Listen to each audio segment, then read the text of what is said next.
The very word secrecy is repugnant in a free and open society, and we are, as a people, inherently and historically opposed to secret societies, to secret oaths, and to secret proceedings. We decided long ago that the dangers of excessive and unwarranted concealment of pertinent facts far outweighed the dangers which are cited to justify it. Even today, there is little value in opposing the threat of a closed society by imitating its arbitrary restrictions. Even today, there is little value in ensuring the survival of our nation if our traditions do not survive with it. And there is very grave danger that an announced need for increased security will be seized upon by those anxious to expand its meaning to the very limits of official censorship and concealment. That I do not intend to permit to the extent that it's in my control. And no official of my administration, whether his rank is high or low, civilian or military, should interpret my words here tonight as an excuse to censor the news, to stifle dissent, to cover up our mistakes, or to withhold from the press and the public the facts they deserve to know.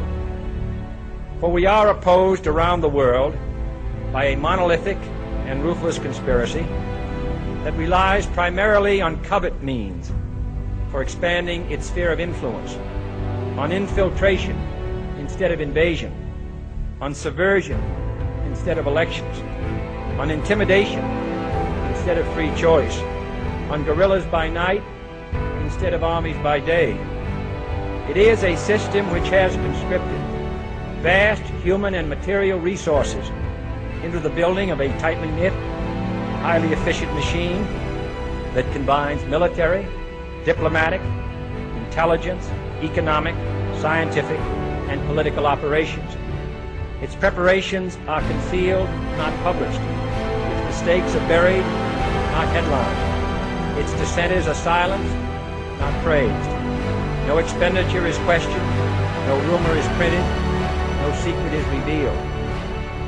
No president should fear public scrutiny of this program, for from that scrutiny comes understanding, and from that understanding comes support or opposition, and both are necessary. I am not asking your newspapers to support an administration, but I am asking your help in the tremendous task of informing and alerting the American people. For I have complete confidence in the response and dedication of our citizens whenever they are fully informed. I not only could not stifle controversy among your readers, I welcome it. This administration intends to be candid about its errors. For as a wise man once said, an error doesn't become a mistake until you refuse to correct it. We intend to accept full responsibility for our errors, and we expect you to point them out when we miss them.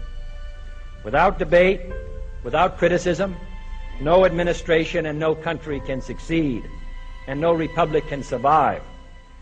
That is why the Athenian lawmaker Solon decreed it a crime for any citizen to shrink from controversy.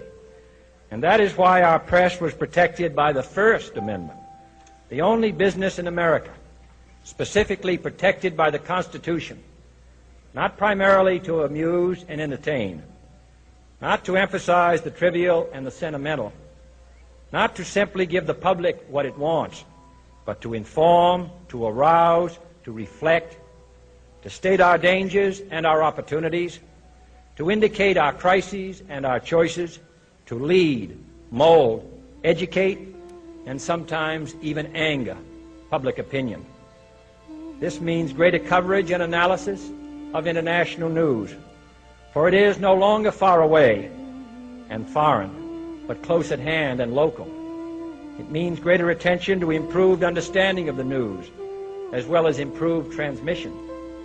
And it means, finally, that government at all levels must meet its obligation to provide you with the fullest possible information outside the narrowest limits of national security.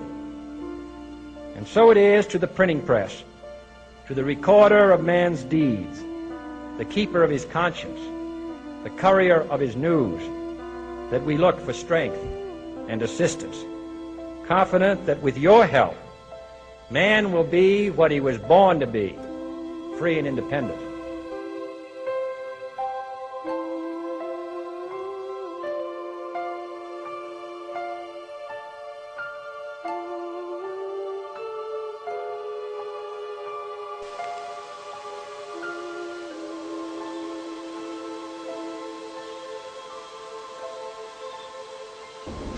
Let me tell you why you're here.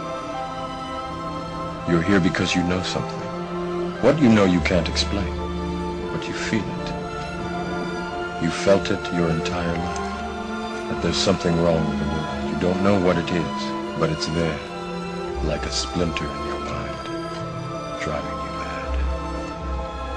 It is this feeling that has brought you to me. Do you know what I'm talking about? Matrix. Do you want to know what it is? The Matrix is everywhere. It is all around us. Even now, in this very room. You can see it when you look out your window or when you turn on your television. You can feel it when you go to work, when you go to church, when you pay your taxes. It is the world that has been pulled over your eyes to blind you from the truth. What truth? That you are a slave, Neo. Like everyone else, you were born into bondage, born into a prison that you cannot smell or taste or touch. A prison for your mind.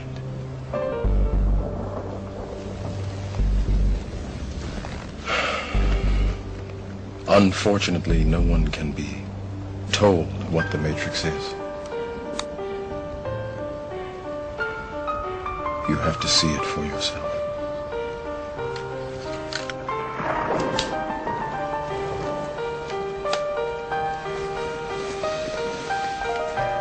This is your last chance.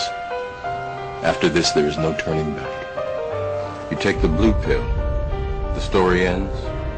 You wake up in your bed and believe whatever you want to believe. You take the red pill, you stay in Wonderland, and I show you how deep the rabbit hole goes.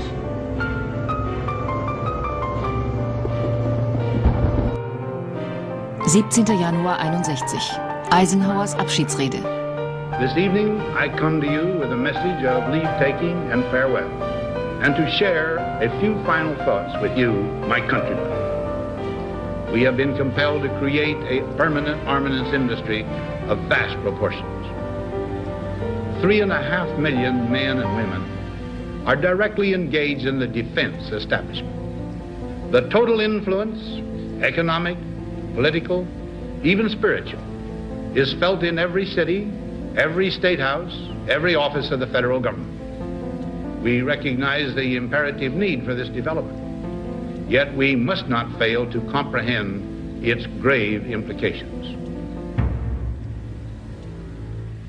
In the councils of government, we must guard against the acquisition of unwarranted influence, whether sought or unsought, by the military-industrial complex.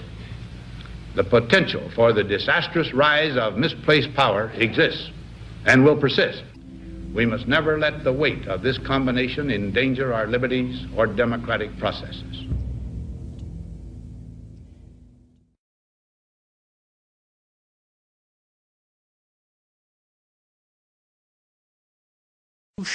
Our society is run by insane people for insane objectives. If anybody can put on paper what our government and the American government, etc., and the Russian, Chinese, what they are actually trying to do, you know, and what they think they're doing, I'd be very pleased to know what they think they're doing. I think they're all insane, you know, but I'm liable to be put away as insane for expressing that. You know, that's what's insane about it.